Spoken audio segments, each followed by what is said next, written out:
আসসালামু আলাইকুম প্রিয় দর্শক। আজকে আমি একটি বিষয়ে আলোচনা করতে চাই। সেটা হচ্ছে যে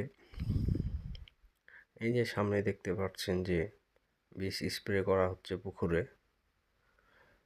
আমি মূলত পুকুরে বিষ স্প্রে থেকে শুরু করে যেই মাসিক চর্চাগুলো আছে ব্যবহার করে থাকি, সেগুলো দেওয়ার সময়তে অ্যাটেন্ড থাকি।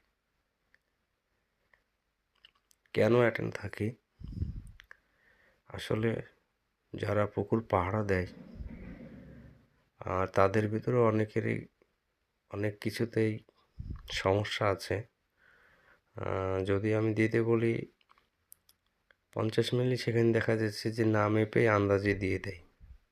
সেক্ষেত্রে বিষ যদি পোকামারা বিষ যদি কড়া হয়ে যায়, সেক্ষেত্রে মাছ মারা যায়।